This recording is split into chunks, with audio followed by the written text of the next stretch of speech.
Next topic जो हम पढ़ने जा रहे हैं that is the unit vector, right. Unit vector जिसकी रिप्रेजेंटेशन मैंने बताई थी कैसे, ए कैप। ए कैप इसका क्या होता है, साइन वेक्टर। तो बेसिकली जो यूनिट वेक्टर है, हमने क्या बोला था कि हम किसी भी वेक्टर को कैसे डिफाइन कर सकते हैं, हम उसका मैग्नीट्यूड बता सकते हैं, राइट। या तो हम उसका मैग्नीट्यूड इस तरह से बता सकते हैं या उसकी डायरेक्शन। और डायरेक्शन में मैंने बोला था कि डायरेक्शन जो हम बताएंगे that will B from unit vector, right.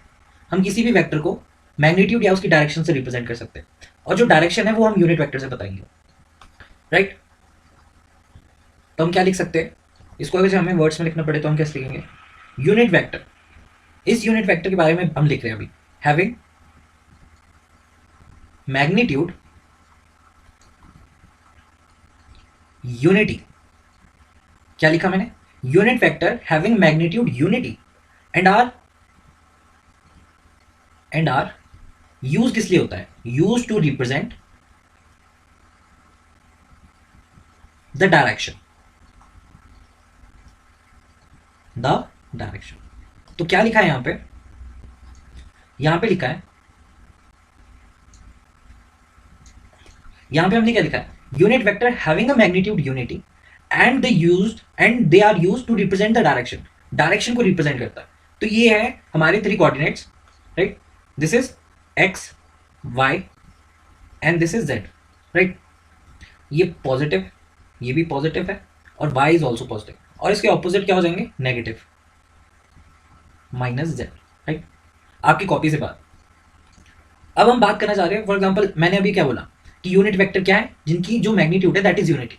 तो बेसिकली हम ऐसे लिख सकते हैं कि जो आई कैप है ना, I cap is equals to unit vector in positive X. अभी आई कैप है ना, अभी हमने माइनस आई कैप नहीं लिखा, तो हम क्या लिख रहे हैं, यूनिट वेक्टर क्या है, इट्स अ पॉजिटिव एक्स की डायरेक्शन में एक unit vector in positive x direction. Similarly अभी मैं जे कैप के लिए लिख रहा हूं, that is also unit vector in, मतलब ये डू है, यूनिट वेक्टर लिखा है इन पॉजिटिव वाई डायरेक्शन। और जो लास्ट वाला होगा दैट इज के, उसके लिए हम जेड लिखेंगे। K cap is equals to unit vector in z direction. तो यहां पे क्या लिखा है कि आई कैप एक यूनिट वेक्टर है, पॉजिटिव एक्स डायरेक्शन है, तो पॉजिटिव एक्स डायरेक्शन तो ये होगी। तो यानी हम यहां पे क्या लिख सकते हैं, यहां पे हम लिख सकते हैं आई कैप। जे कैप क्या है, it's unit vector in positive y direction, तो हम यहां पे क्या लिख सकते हैं, जे कैप। और जेड की पॉजिटिव डायरेक्शन में क्या लिख सकते हैं, के कैप, राइट। अब मान लो दो वेक्टर है, अब आपको मैंने क्या बोला कि ये डायरेक्शन को बताते हैं, तो ठीक है डायरेक्शन को बताते हैं, तो देखते हैं कैसे बताता है। मान लो दिस इज ए वेक्टर, और यहां से लेकर यहां तक ए वेक्टर का क्या है, इट्स अ मैग्नीट्यूड, और ये वाला है वाई पॉजिटिव वाई डायरेक्शन में, this is a b cap, b vector. तो इस केस में हम ऐसा बोल सकते हैं कि इससे ए कैप इसको, मान लो ये मैंने इसका मैग्नीट्यूड है, तो इसका मैग्नीट्यूड मैंने अगर जो 5 लिख दिया, और इसका मैग्नीट्यूड अगर जो मैंने 2 लिख दिया, तो मैं ए वेक्टर को कैसे रिप्रेजेंट करूंगा, राइट। ए वेक्टर को दो तरीके से करते हैं ना, एक मैग्नीट्यूड एक डायरेक्शन। तो मैग्नीट्यूड तो मुझे पता है दैट इज 5, लेकिन डायरेक्शन को मैं कैसे बताऊंगा, डायरेक्शन को मैं पॉजिटिव आई से बताऊंगा, पॉजिटिव आई कैप। तो यहाँ पे क्या मैं लिख सकता हूँ, पॉजिटिव आई कैप।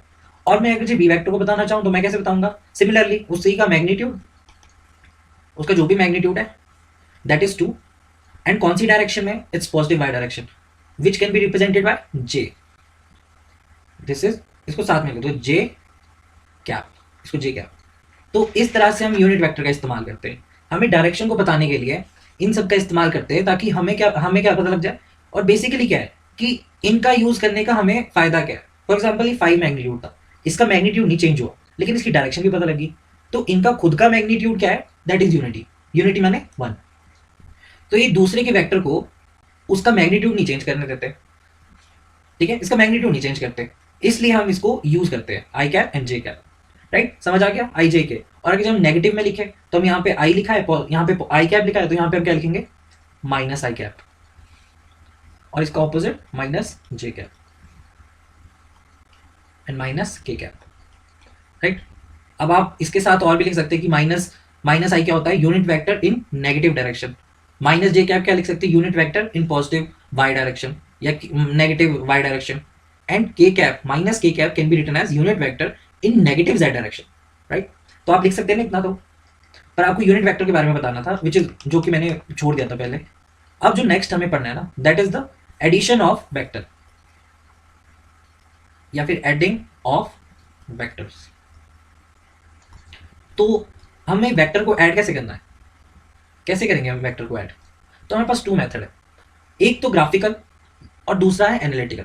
तो हम ग्राफिकल देखते हैं सबसे पहले। ग्राफिकल में क्या आ गया सबसे पहले, that is triangle law of vector addition.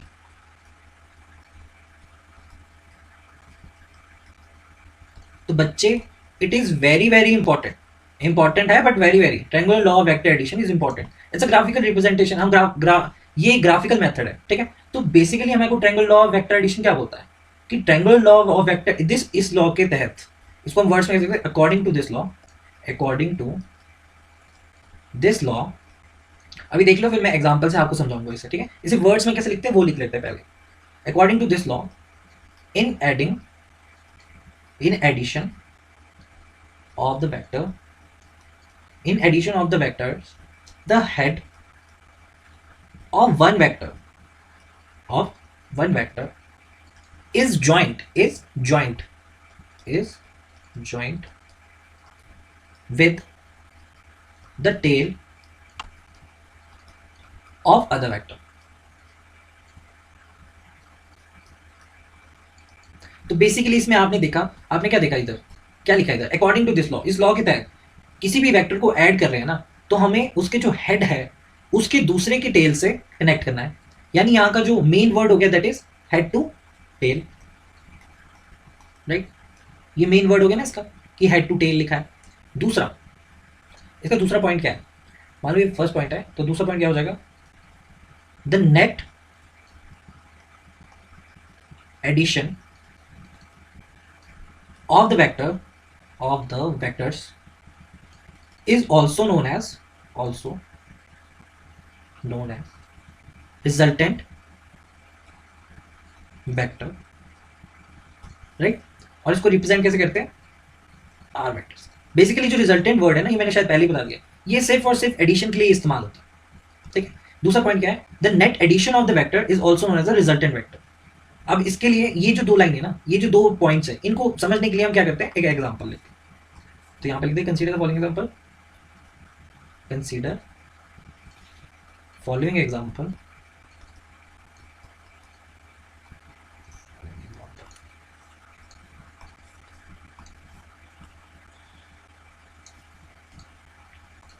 कि मान लो ये ए वेक्टर है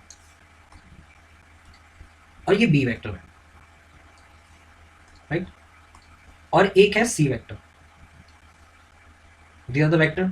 तो वेक्टर में क्या होगा, एक हेड होगा, एक टेल होगा, एक हेड होगा, एक टेल होगा, राइट। ये क्या बोला था मैंने, this is A vector, this is B vector और दिस इज सी वेक्टर। अब एग्जामिनर ने आपको पूछा कि मुझे ये बताओ ए वेक्टर प्लस बी वेक्टर, ये मुझे बताओ इसको कैसे रिप्रेजेंट करेंगे। तो इसके लिए क्या करना पड़ेगा आपको, सबसे पहले तो यहां पे दूसरा पॉइंट क्या लिखा है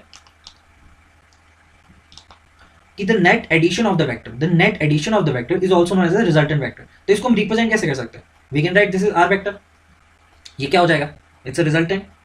और दूसरा, और क्या लिखा है, एक के हेड से दूसरे के टेल को कनेक्ट करना है। यहाँ पे ये लिखा है ना कि एक के हेड से दूसरे टेल को कनेक्ट करना है। तो सबसे पहले हमें क्या करना पड़ेगा, हमारे को एक इनिशियल पॉइंट लेना पड़ेगा। मान लो this is the initial point, और इनिशियल पॉइंट के लिए हम क्या कर सकते हैं, इसको हम आई लिख सकते हैं, राइट। हमने क्या बोला, एक के हेड से दूसरे के टेल को कनेक्ट करना है।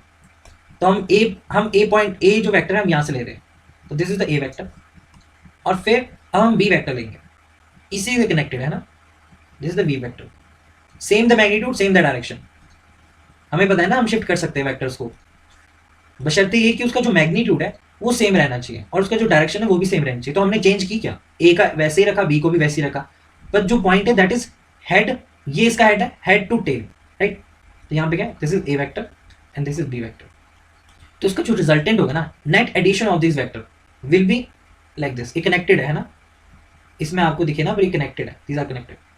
तो इसको हम कैसे रिप्रेजेंट कर सकते हैं, हम लिख सकते हैं this is the r vector, पहली बात, और इसको हम लिख सकते हैं ए वेक्टर प्लस बी वेक्टर। ये इनिशियल पॉइंट था जहां से हमने शुरू किया, इसका फाइनल पॉइंट कौन सा है, this is the final point. तो यहां पे हम क्या लिख सकते हैं कि I is the initial point and F is the final point, right. अब आपको पता लग गया इनके कैसे हम कैसे कर सकते हैं A टू B। यहाँ पे क्या लिखा है कि triangular law of vector addition सबसे पहले क्या है, एक ग्राफिकल वो है तरीके से, ग्राफिकल वे से हम बता सकते हैं कोई भी वेक्टर को ऐड कैसे करना है। तो पहला पॉइंट इसका क्या है, that is head to tail. किसी एक वेक्टर के हेड से दूसरे वेक्टर के टेल को कनेक्ट करो। और दूसरा पॉइंट क्या है, the net addition of the vector is also known as the addition, is also known as the resultant vector. तो हमने क्या बोला, हमने एक एग्जांपल लिया ए और बी वेक्टर और सी वेक्टर, हमने इसको क्या किया ए प्लस बी, जिसको हम लिख सकते हैं एज अ रिजल्टेंट। हमने शिफ्ट कर दिया ए को यहाँ पे, बी को इसके टेल पे, राइट, इसके टेल पे, इसके हेड से टेल को। और जो हमने रिजल्टेंट बनाना है वो बिल्कुल रिजल्टेंट जो बनाना है that is a plus b, right. इतना मतलब क्या, कैसे करना है, एक इनिशियल पॉइंट लेना है, एक फाइनल पॉइंट लेना है। दूसरा, हम दूसरा एग्जांपल लेते हैं कोई, जैसे कि यहाँ पे बोल दिया किसी ने तुम्हारे से कि A plus B plus C बताओ, ए vector plus B vector plus सी वेक्टर मुझे बताओ। हमें पता है कि इसको हम रिजल्टेंट लिख सकते हैं, राइट, लिख सकते हैं कि नहीं, लिख सकते हैं। दूसरा, हमारे को क्या करना है, एक इनिशियल पॉइंट लेना है। तो मान लो ये इनिशियल पॉइंट है, दिस इज द, ये क्या है, इनिशियल पॉइंट ले लिया हमने। सबसे पहले रूल्स के साथ चलना है, रूल्स के साथ चलोगे ना तो बहुत ईजी हो जाएगा आपको। इनिशियल पॉइंट हमें को लेना है।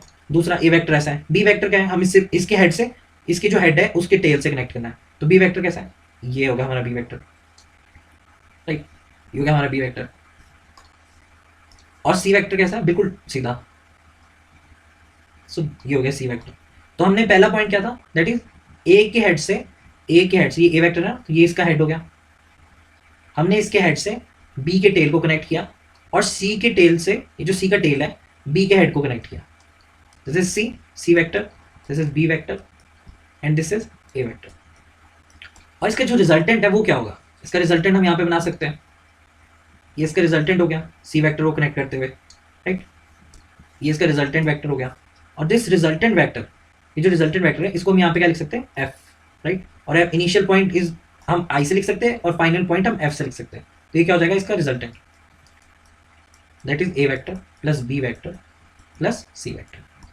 तो इस तरह से हम triangular law of vector addition का इस्तेमाल कर सकते हैं ग्राफिकली। अगर जब आपको बहुत सारे वेक्टर्स दे दिए, आपको 10-15 जितने भी दे दिए, बस आपको एक चीज याद रखनी है। क्या याद रखनी है, दैट इज हमें जो कनेक्ट करने हैं vectors from head to tail, हमें जो कनेक्ट करने हैं vector that is from head to tail, और जो उनका रिजल्टेंट होगा ना वो उन सबका वेक्टर एडिशन हो जाएगा, right, that is adding of these vector. जैसे अभी लिखा है ए टू बी, बी प्लस सी। अब एक नोट पॉइंट लिख लो साथ में। नोट पॉइंट क्या है, during addition of the vector, if final point is coming on initial point, then r vector is equals to 0। अब इसका क्या मतलब है, फॉर एग्जाम्पल जैसे हम यहां से एग्जाम्पल लेते हैं, मान लो ये ए वेक्टर है, ये इसका बी वेक्टर है, ये हो गया सी वेक्टर, और ये है डी वेक्टर।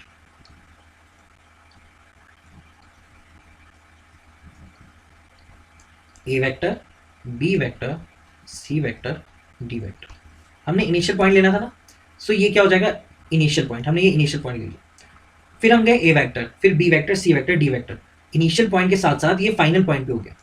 तो यहाँ पे क्या लिखा है, during addition of the vector. अभी हम ऐड करें इन सबको, अगर फाइनल पॉइंट इनिशियल पॉइंट पे ही आ जाए तो उस केस में जो आर होगा ना इनका, आर दैट इज वो क्या होगा, ए वेक्टर का plus B vector plus C vector plus D vector. तो उस केस में रिजल्टेंट क्या हो जाएगा, 0, राइट।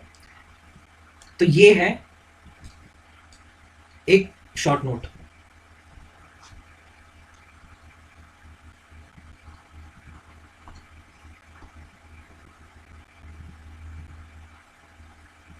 ये हो गया एक शॉर्ट नोट, ठीक है। क्या लिखा है इधर, during the addition of vector if the final point is coming on initial point, तो उस केस में जो रिजल्टेंट है वो क्या हो जाएगा, 0। अब जो नेक्स्ट पॉइंट है ना, अब जो हम पढ़ने जा रहे हैं that is also very important. मतलब other form of the addition पढ़ रहे हैं, other form of the addition पढ़ रहे हैं। फॉर एग्जाम्पल यहाँ पे हमने क्या लिखा, सब्ट्रैक्शन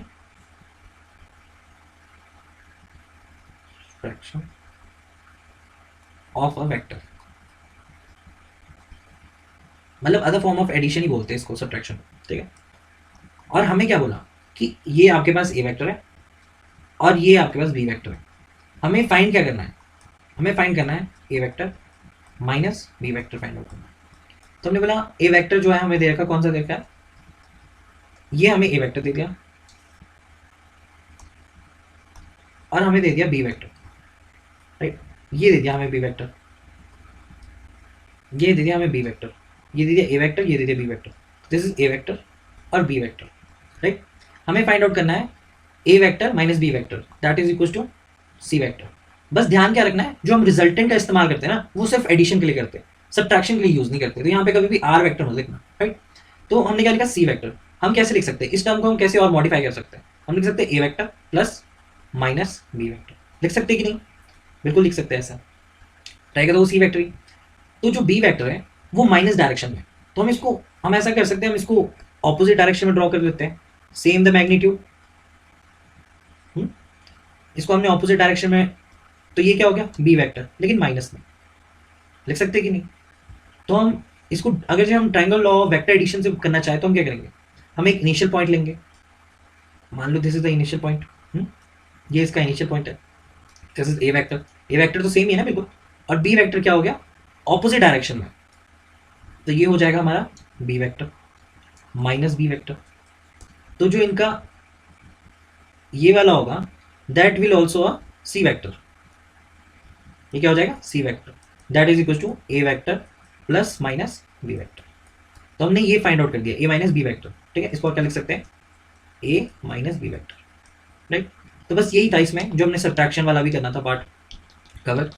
तो basically triangular law of vector addition में क्या है, कुछ नहीं है, हमने हेड टू टेल कनेक्ट करना है किसी को, और हमने क्या फाइंड आउट करना है, हमें फाइंड आउट करना है उन दोनों का addition, addition and the subtraction. अगर जो एडिशन आएंगी तो हम रिजल्टेंट आर वेक्टर से रिप्रेजेंट करेंगे, और अगर सब्ट्रैक्शन है तो हम किसी और वेक्टर से रिप्रेजेंट करेंगे। जहाँ पे हमने एक नोट पॉइंट लिखा, उस नोट पॉइंट पे हमने क्या लिखा कि हम जब ऐड करते हैं वेक्टर्स को, और उस केस में जो इनिशियल पॉइंट है वही फाइनल पॉइंट आ जाता है, तो उस केस में जो रिजल्टेंट होगा, मतलब उन सबका जो सम होगा, that will be equal to zero, right. फिर हमने बोला कि सब्ट्रैक्शन ऑफ द वेक्टर, चलो हमने ऐड करना तो सीख लिया, पर अगर जब हम सब्ट्रैक्ट करना चाहे तो हम कैसे करेंगे। तो हमने बोला कि कोई भी दो वेक्टर ले लो, और हमें पता है कि तो उनकी डायरेक्शन हम ऑपोजिट करके उनके साइन को भी चेंज कर सकते हैं। तो हम इस तरह से vector C vector can be represented, बस आर वेक्टर मतलब नहीं है ना, राइट।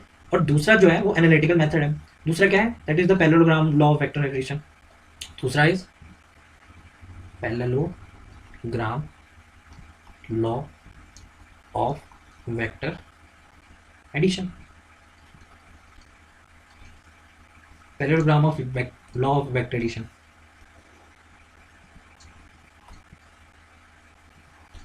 ठीक है। तो इसमें क्या बोला हमें कि मान लो आपको दो वेक्टर दे दिए,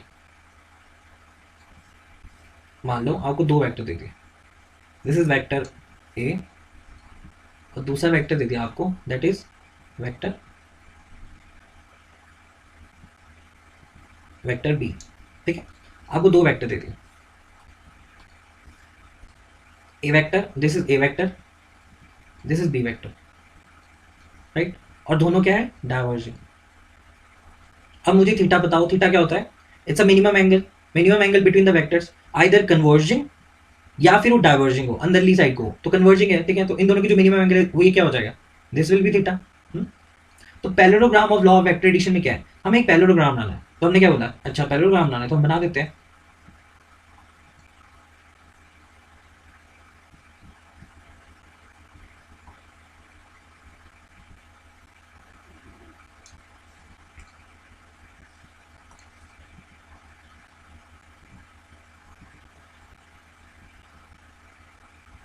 हमने एक पैरेललोग्राम बना दिया,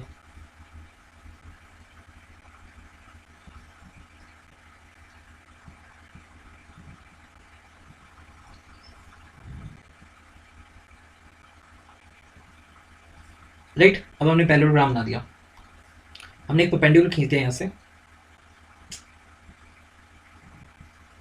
हमने यहाँ से एक परपेंडिकुलर खींच दिया और इसको हमने कनेक्ट कर दिया आगे, ठीक। अभी ये थीटा, ये भी क्या हो जाएगा थीटा, इसका क्रॉस डायगोनल क्या हो जाएगा हमारा resultant r, this will be resultant r. इसको कैसे लिख सकते हैं हम, r vector that is A vector plus B vector, right. तो ये बी है तो ये भी बी वेक्टर हो जाएगा, ये ए वेक्टर है तो ये भी ए वेक्टर हो जाएगा, राइट। जो बी के आउटसाइड द एंगल कितना होता है, that is B vector b sine theta, right. ये क्या हो जाएगा, ये इसके साथ हो जाएगा तो बी कॉस थीटा, एंगल के साथ है ना, तो ये क्या हो जाएगा बी कॉस थीटा। ये पूरी डिस्टेंस कितनी हो जाएगी, इसको ऐसे लिख देते हैं A plus B cos theta, right. तो पाइथागोरस थ्योरम से हम क्या बता सकते हैं, पाइथागोरस थ्योरम से इस वाले पूरे ट्रायंगल में हम पाइथागोरस लगा दें तो क्या हो जाएगा, दैट इज आर। ये क्या होता है, मिनिमम एंगल, तो एंगल बिटवीन, यहाँ थीटा क्या है, angle between the two vectors, that is the vectors और A vector and B vector, right. Theta क्या होता है, angle between the vectors A and B. हमें क्या फाइंड आउट करना है, रिजल्टेंट आर, पाइथागोरस थ्योरम लगा दिया हमने, तो R square is equal to base A plus B cos theta का होल स्क्वायर और बी साइन थीटा का B square, right. A plus B cos theta का whole square plus Pythagoras theorem लगा दी ना हमने, ये तो हम बचपन से लगाते आ रहे हैं, बी साइन थीटा का होल स्क्वायर, राइट। इसको खोल दो, that is equals to A का स्क्वायर प्लस बी का square, B square cos square theta plus two A B, that is two A into B cos theta, और साथ में क्या जाएगा plus B square sine square theta, right. अब B square cos square theta और B square sine square theta से हम B common लेके और sine square theta plus cos square theta क्या होता है भाई, दैट इज वन, राइट। हम बी को कॉमन लेके वन कर सकते हैं, तो हमारे पास क्या आ जाएगा, that is R square is equal to, अब ये फॉर्म आपने बहुत पहले से पढ़ी है, बचपन से ही पढ़ रहे हो आप, that is A square plus B square plus two A B cos theta, right.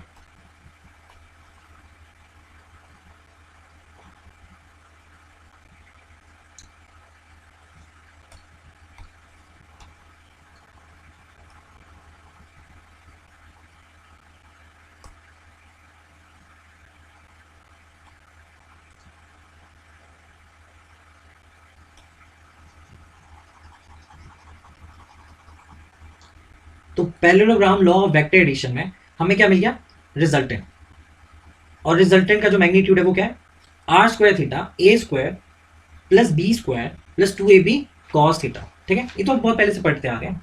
और अगर जैसे हमें बताया कि एंगल बताना है, मतलब हमें आर का एंगल बताना है किसी वेक्टर ए से या बी से, तो हमने बोला कि आर और ए के बीच अगर जो हमें एंगल बताना है तो उस एंगल को हम नाम लेते थे जैसे अल्फा, अल्फा नहीं फाई दे दिया हमने, राइट। तो उस केस में अगर जो मुझे एंगल को फाइंड आउट करना है, to find out the angle, तो मैं यहाँ पे क्या लिख सकता हूँ, मतलब थीटा आ गया ना, ये वाला है ना एंगल, कौन सा ये फाइव, ये क्या हो गया आर, और ये कितना हो गया B sine theta A B A plus B cos theta, ठीक है।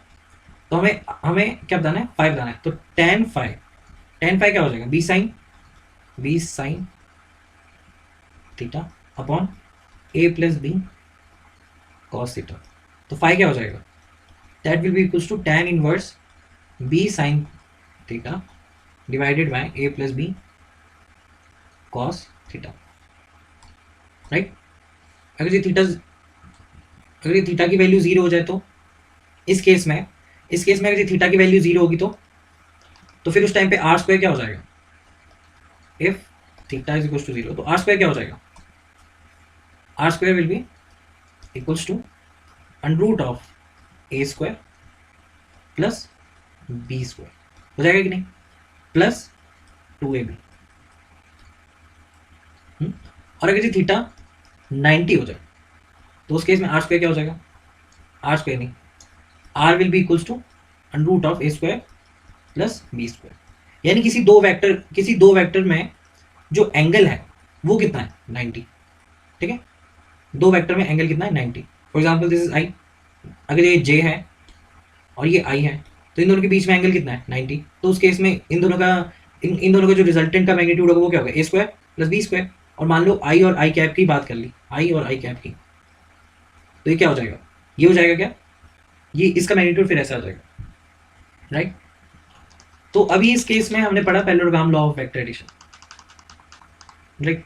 अब हम नेक्स्ट पढ़ते हैं, एक नोट लिख लो। मान लो कि कोई वेक्टर दे दिया आपको, है ना, एग्जामिनर ने बोला कि एग्जामिनर ने तुम्हें ऐसे करके दे दिया, this is A vector, this is B vector, और दूसरा वेक्टर तुम्हें को दे दिया एग्जामिनर ने ऐसे करके, ठीक है। और यहाँ पे उसने बोल दिया दिस इज अल्फा, इसका एंगल दे दिया अल्फा, और यहाँ पे उसने इस तरह से ड्रॉ किया,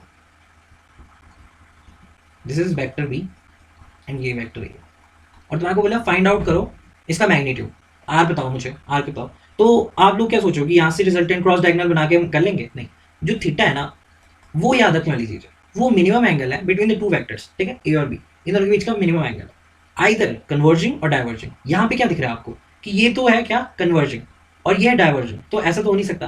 तो इस केस में मैं क्या सोचूंगा, मैं बोलूंगा कि अगर ये ऐसा केस है ना तो मैं इसको एक्सटेंड करके देखता हूँ। तो मैंने इसको एक्सटेंड कर लिया, अभी क्या है, ये कन्वर्जिंग है ना, इसको डाइवर्जिंग बनाने के लिए क्या कर दिया मैंने, इसको मैंने एक्सटेंड कर दिया, ये मैंने इसको एक्सटेंड कर दिया। तो इस केस में ये क्या हो जाएगा, ये क्या हो जाएगा, ये भी बी वेक्टर हो जाएगा। और ए वेक्टर जो है ना, मैं यहां से लेकर यहां तक ए वेक्टर बना देता हूं,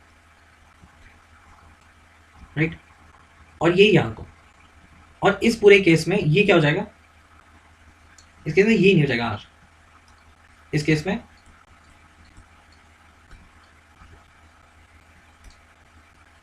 ये हो जाएगा आर, ठीक है। इसके क्रॉस डायगोनल में ये इसका आर हो जाएगा, R vector that is equal to A vector plus B vector, और मिनिमम एंगल क्या हो जाएगा, ए वेक्टर और बी वेक्टर के बीच का जो मिनिमम एंगल है, क्योंकि दोनों क्या है, दोनों डाइवर्जिंग है, अब इस केस में दोनों देखो डाइवर्जिंग है, ठीक है, दैट इज थीटा। और ये थीटा क्या हो जाएगा, यहाँ पे थीटा हो जाएगा 180 माइनस अल्फा। इस केस में आर निकालना है तो आर क्या हो जाएगा, R is equal to under root of A का स्क्वायर प्लस बी का square plus 2ab cos theta. और कॉस थीटा क्या होता है, यहाँ पे क्या लिखा है theta, that is 180 minus alpha. तो हम क्या लिख सकते हैं, हम लिख सकते हैं A square plus B square plus 2ab cos 180 minus alpha, और 180 माइनस अल्फा क्या होगा, minus cos alpha, cos theta alpha, sorry, A square plus B square minus 2ab cos alpha हो जाएगा, राइट। तो ऐसे केसेस में क्या करना है आपको, जैसे आपने देख लिया कि ये कन्वर्जिंग है, ये डाइवर्जिंग है, तो आपको बस एक्सटेंड कर देना है, और बस आपको एक parallelogram law of vector addition से आपको रिजल्टेंट आर मिल जाएगा, उसका मैग्नीट्यूड मिल जाएगा, राइट। अब जो पढ़ना है हमें नेक्स्ट, और तो कोई नहीं है इसमें, parallelogram law of vector addition तो आपने पहले भी पढ़ा होगा, पता नहीं कितनी बार पढ़ा होगा आपने, जिसको आपने ये फॉर्म तो हर बार देखी होगी, A square plus B square 2ab cos theta. Basically क्या है, दो वेक्टर दिए और हमारे को parallelogram of law of vector addition में क्या करना होता है, हमें एक पैरेललोग्राम बनाना है, पैरेललोग्राम बनाएंगे, फिर उसके बाद हमारे पास आर मैग्नीट्यूड आ जाएगा। बेसिकली जो रिजल्ट है दीज आर वेरी इंपॉर्टेंट, ठीक है, इनको लिख लो अपनी कॉपी में कहीं भी शॉर्ट नोट्स पे। और थीटा निकालना होगा तो थीटा हम निकाल सकते हैं, दैट इज यहाँ से थीटा कैसे निकालेंगे, tan inverse of B sine theta और A plus B cos theta, right. और अगर जो एंगल्स की बात है तो एंगल्स तो आपको पता ही है, दैट इज 0 90, तो आप चेंज कर सकते हैं कॉस के जितने भी है। नेक्स्ट जो है हमें पढ़ना है, दैट इज हमें जो नेक्स्ट पढ़ना है that is the product of the vectors, ठीक है, product of vector. Product of the vectors का मतलब क्या है, simply the multiplication of the vectors, ठीक है, मल्टीप्लिकेशन ऑफ द वेक्टर्स। तो दो जोन है इसके, पहला that is the dot product, बहुत बार देखा होगा आपने, पढ़ा भी होगा, तो the dot product. Dot product को आप और क्या लिख सकते हैं, that is scalar product. But the question is कि हम इसको स्केलर क्यों बोल रहे हैं, स्केलर हम इसको इसलिए बोल रहे हैं क्योंकि जो इसका आउटकम है ना दैट इज स्केलर, जो डॉट प्रोडक्ट का आउटकम है वो स्केलर है। तो इसको अगर जो मैं बताऊं, मतलब इसको समझाऊं, तो दैट इज ए वेक्टर मान लो, दूसरा हमारे को दे दिया बी वेक्टर, तो दिस इज डॉट, जो इनका आउटकम है वो है ए बी कॉस थीटा।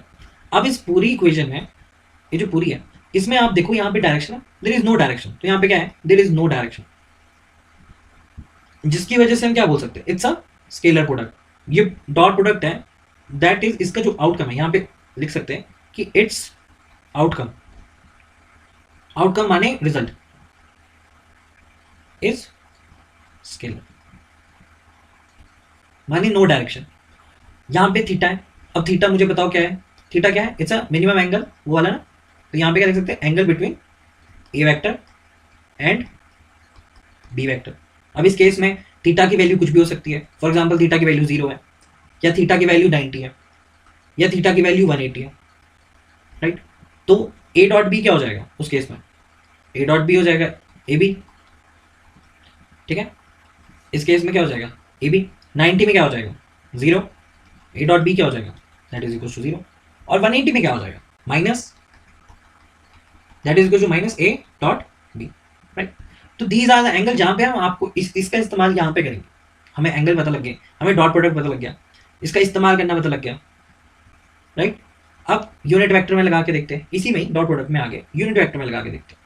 यानी दो, बेसिकली ये एंगल क्या है? किसी भी दो वेक्टर्स के बीच का एंगल है ना? दो वेक्टर्स है ना, ए और बी, ए बी, इन दोनों के बीच का एंगल, राइट? जैसे कि अभी मैं तुम्हें बताता हूँ, जैसे कि हमने पहले पढ़ा है, अभी पढ़ा था हमने, राइट? अभी हमने क्या बोला? A dot B, A B cos theta. चलो अब यूनिट वेक्टर पे बात करते हैं। अब अगर जब हम यूनिट वेक्टर पे बात करेंगे ना, राइट, आपको पता है पॉजिटिव एक्स डायरेक्शन में क्या होगा? पॉजिटिव एक्स डायरेक्शन में या पॉजिटिव वाई डायरेक्शन में या पॉजिटिव जेड डायरेक्शन में क्या होगा? That is I cap, J cap and के कैप, राइट? और इसके ऑपोजिट क्या हो जाएगा? Negative, that is minus J cap, minus I cap, minus के cap, right? X Y Z direction है ना। तो अब मुझे बोल रहा है कि ये कोई वेक्टर है, तो मान लो आई कैप का dot product with I cap, वो क्या हो जाएगा? वो इस केस में क्या हो जाएगा? आई डॉट आई वेक्टर का जे जे इज इक्वल टू के कैप, और के कैप का क्या हो जाएगा? Cos theta. इन दोनों के बीच में एंगल क्या होगा? That is zero. तो जीरो एंगल क्या हो जाएगा? 1। तो इन सब की वैल्यू क्या हो जाएगी? 1। और अगर जब मैं बोलूँ आई का जे के साथ, तो इन दोनों के बीच में एंगल कितना है? That is 90। और कॉस 90 क्या होता है? कॉस 90 हो जाता है, दैट इज जीरो। तो आई कैप और जे कैप के बीच, for example I cap into J cap, I cap या फिर J cap dot K cap या K cap dot I cap, इन सब के बीच में एंगल कितना है? That is 90, right? और यहाँ पे एंगल कितना है? That is 0, right? अब मान लो कि कोई तुम्हारे को बोले कि ए कैप और बी कैप, ए वेक्टर और जो बी वेक्टर है, इसका आंसर क्या था? A dot, that is A dot B dot cos theta. अब कोई तुम्हारे को बोले बी डॉट ए का बताओ, बी डॉट ए, तो इसका आंसर भी क्या हो जाएगा? Same, B dot A is equal to cos theta. तो हम बोल सकते हैं कि जो डॉट प्रोडक्ट है ना, वो कॉम्यूटेटिव इन नेचर है।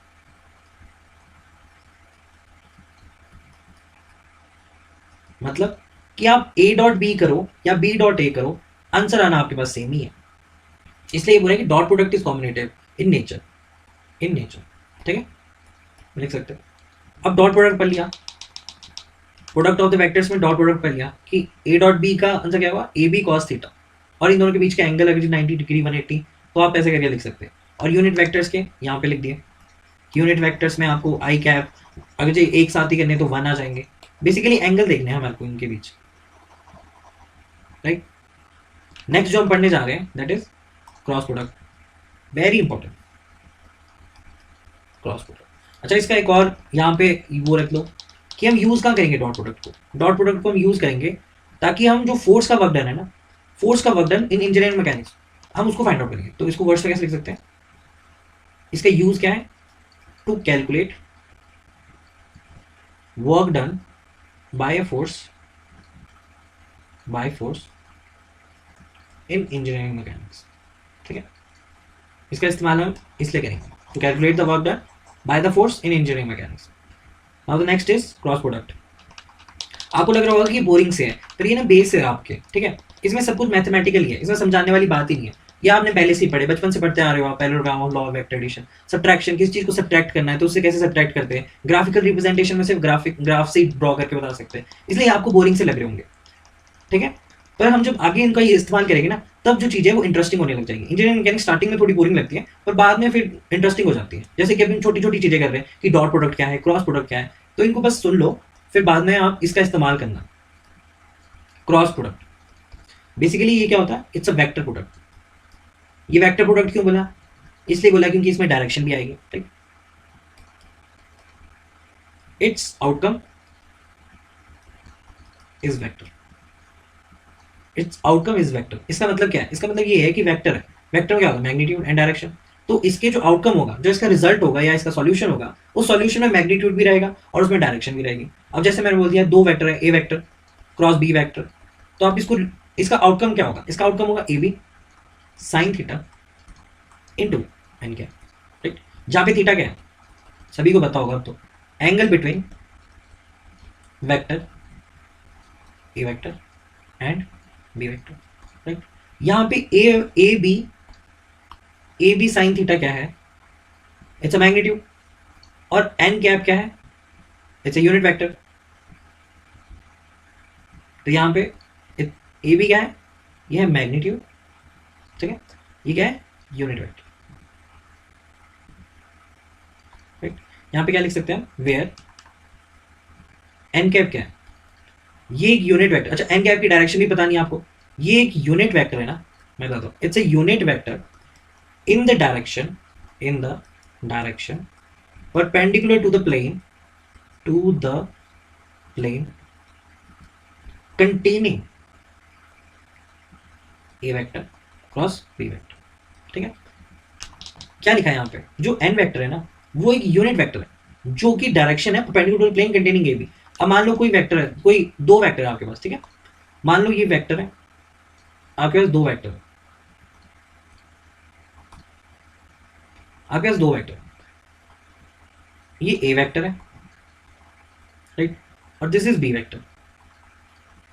ये किसी प्लेन में है ना, ये क्या है इसका प्लेन, जिस शीट पे तुम बना रहे हो, तुम्हारी कॉपी कुछ भी हो सकता है प्लेन। तो यहाँ पे क्या लिखा है, what do you mean by N, क्या लिखा है, ये एक यूनिट वेक्टर है इन द डायरेक्शन, क्या लिखा है, perpendicular to the plane, containing A vector cross B vector. तो इसका मतलब क्या समझ आया आपको कि एन कैप क्या है, वो perpendicular direction of the plane है। तो अगर ये प्लेन है ना, मान लो ये तुम्हारी कॉपी है, तो इसके परपेंडिकुलर, इस प्लेन के परपेंडिकुलर, इस कॉपी के परपेंडिकुलर क्या हो जाएगा, ये इसके परपेंडिकुलर हो गया, और एक इसकी अंदरली साइड को होगा, ठीक है। मतलब ये अगर तुम्हारी कॉपी है, ये अगर तुम्हारी कॉपी है, तो इस कॉपी के परपेंडिकुलर डायरेक्शन में ये तुम्हारा क्या हो जाएगा, unit vector, that is known as N cap, ठीक है। पर अब क्वेश्चन आ जाना चाहिए कि सर अंदरली साइड की बात करें कि बाहरली साइड की बात करें, कौन सी वाली एन वेक्टर होगी। तो इसको अगर जो हमें दिखाना होगा ना, तो अभी लिख लेते हैं ताकि तुम बाद में भी याद रख सको कि वेदर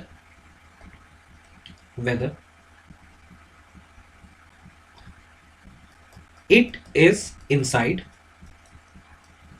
और आउटसाइड, इट इज इनसाइड और आउटसाइड द प्लेन। ये बात किसकी हो रही है, it's unit vector N cap, ठीक है, इसकी बात हो रही है कि वेदर या तो वो अंदरली साइड हो या वो बाहरली साइड हो, हम इसको डिटरमाइन करें, it will be determined by right hand thumb rule, right hand thumb rule, ठीक है, इसको हम पाम रूल भी बोलते हैं, राइट हैंड पाम रूल। तो बेसिकली एन कैप को कैसे रिप्रेजेंट, एन कैप को कैसे हम बताएं, मतलब हमारे को मैग्नीट्यूड तो पता ही होगा, हमारे को दे रखी, बट हम जो यूनिट वेक्टर है ना, इसकी डायरेक्शन को हम कैसे बताएं, हमारे को ये पता चल गया कि ये प्लेन के परपेंडिकुलर है, पर कौन सी डायरेक्शन, इनसाइड की आउटसाइड। तो उसको दिखाने के लिए, उसको बताने के लिए ना, हमें क्या बोला कि हमें ना राइट हैंड थंब रूल से हम डिटरमाइन करेंगे। तो राइट हैंड थंब रूल बहुत ज्यादा इंपॉर्टेंट है, आपके सोम में भी आएगा इसका यूज, स्ट्रक्चर में भी इसका यूज आएगा, तो लिख ही लेते हैं हम, ठीक है। राइट हैंड थंब रूल हम अच्छे से लिख लेते हैं कि right hand thumb rule basically होता क्या है। तो अभी लिखता हूं, अभी लिख लेते हैं, फिर उसके बाद बताते हैं, ठीक है, कि right hand thumb rule basically होता क्या। ठीक है, यहाँ पे ना राइट हैंड थंब रूल अभी लिख लो साथ साथ में, जैसे कि right hand thumb rule, place the right hand in the direction, या फिर इन such a way that thumb is perpendicular to the fingers, right. क्या बोला है, प्लेस द राइट हैंड, अपने सीधे हाथ को इस तरह से रखो कि जो थंब है, फॉर एग्जांपल मैं ड्रॉ कर रहा हूं, बेकार बन सकता है, ये मान लो कि आपका हाथ है, ठीक है, 4 उंगलियां, और ये है thumb.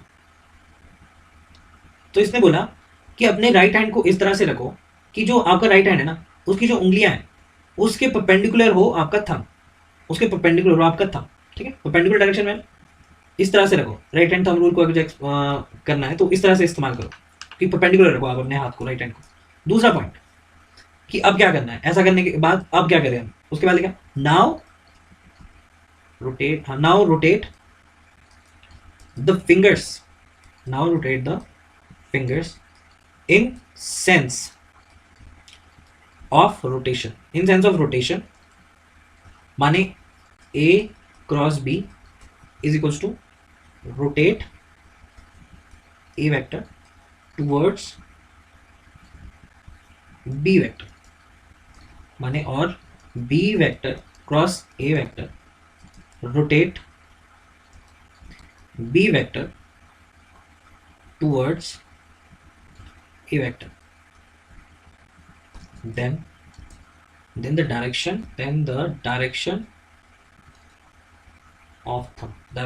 of thumb will indicate the direction of rotating vector। क्या बोला इसमें, इसमें बोला कि दो वेक्टर ले लो, ठीक है। अभी तो मैं बता, दो वेक्टर ले लो, मान लो कि ये प्लेन है, मान लो कि ये प्लेन है, ठीक है। कॉपी है आपकी, आपने क्या किया, आपने दो वेक्टर बना दिया। पहला वेक्टर क्या बनाया, ए वेक्टर, दूसरा वेक्टर क्या बनाया, B vector, A vector B vector. और आपको पूछा कि A vector cross B vector बताओ, तो मैंने बोला ए वेक्टर और बी क्रॉस कैसे, इसका आंसर क्या, A B sine theta. But unit vector कौन सी डायरेक्शन में ले, तो इसने बोला कि पहले तो इसको हम राइट हैंड थंब रूल से ही बता सकते हैं। तो उसके लिए क्या करना पड़ेगा आपको, आपको राइट हैंड को इस तरह से प्लेस करना पड़ेगा कि जो आपका थंब है that is perpendicular to the fingers. अब इसने बोला कि अब तुम जो रोटेट करो, अब रोटेट कैसे करेंगे, अपने हाथ को बाहरी तरफ तो रोटेट कर नहीं सकते आप, कैसे पाम को, पाम की तरफ को ही रोटेट करोगे ना। ये अगर जो आपका पाम है तो आप इसी की तरफ को रोटेट करोगे, है ना। बाहरली तरफ को तो कर नहीं सकते, तो बाहरली तरफ को नहीं, अंदरली साइड को पाम को रोटेट करना है इन द सेंस ऑफ रोटेशन। इसका क्या मतलब है, इन द सेंस ऑफ रोटेशन, जैसे कि आपको दिया है, अभी क्या दिया है, ए क्रॉस बी, तो आपको क्या करना है, ए के ऊपर ना अपनी फिंगर्स रखनी है, तो यहां पे प्लेस करने हैं अपनी फिंगर्स, ठीक है। यहां पे आपको प्लेस करनी है फिंगर्स, पर in the sense of rotate from A towards B, पर आपको ना रोटेट पता कहां से करना है, ए से बी के लिए तरफ रोटेट करना है। यानी आपका जो पाम होगा ना, यानी ये जो हाथ है ना आपका, मान लो ये हाथ है, तो आपका पाम ना इस साइड को आना चाहिए, इस साइड को पाम आएगा। इसका मतलब क्या है, जो थंब है वो बाहरली तरफ को जाएगा, राइट, क्योंकि इस तरफ को पाम है, और आप इसको रोटेट करोगे, मुट्ठी बनाओगे आप ऐसे करके। पर जो इसका जो इसका थंब है ना, वो आपको ये वाली डायरेक्शन दिखाएगा, ये बाहरली तरफ को डायरेक्शन दिखाएगा, आपकी कॉपी के निचली तरफ को, ठीक है, आपकी कॉपी नीचे की तरफ। और ये क्या है, it's a minus N cap, तो आप क्या लिख सकते हैं कि A cross B is minus N cap. क्यों आया, आएगा ना माइनस एन कैप, क्योंकि ये जेड डायरेक्शन है, ये क्या होगी इसकी पॉजिटिव जेड डायरेक्शन। अगर ये कॉपी के इस साइड को आता, यानी कॉपी के आपकी तरफ को आता, पर ये तो बाहर की तरफ को जा रहा था, तो डायरेक्शन कौन सी बता रहा है, माइनस की, ठीक है, माइनस एन कैप। तो हम क्या लिख सकते हैं, A B sine theta minus N cap. पता लग गया कैसे करना है थंब को इस्तेमाल, वैसे ही रोटेट। और क्या है, थंब क्या दिखाएगा मेरे को, the direction indicate the rotating vectors. अब कौन से, ए से बी को, अब मान लो कि बी से ए को जाना है हमारे को, बोला B cross A find out करो, सिंपली हमारे को बोला कि बी क्रॉस ए को फाइंड आउट करो, तो हम बोलेंगे ए बी साइन थीटा, और हमारे को क्या बताना है, एन क्या, इसका ऑपोजिट ही हो जाएगा, राइट। अब बी से ए को जाना है, बी से ए को जाना है, तो यहाँ पे जो पाम आपका, इसको उल्टा कर दो, तो एन कैप क्या हो जाएगा, बाहर की तरफ को आ जाएगा, तो that will be positive N cap. तो इस केस में क्या बता सकते हैं, इस केस में हम बता सकते हैं this is not a commutative in nature. जैसे कि हमने बोला कि हमने क्या बोला था ऊपर वाला, कि जो डॉट प्रोडक्ट है वो क्या है, कॉम्यूटेटिव इन नेचर है। लेकिन यहाँ पे हम बोल सकते हैं कि A cross B is not equals to B cross A, तो हम क्या बोल सकते हैं, it is not competitive in nature.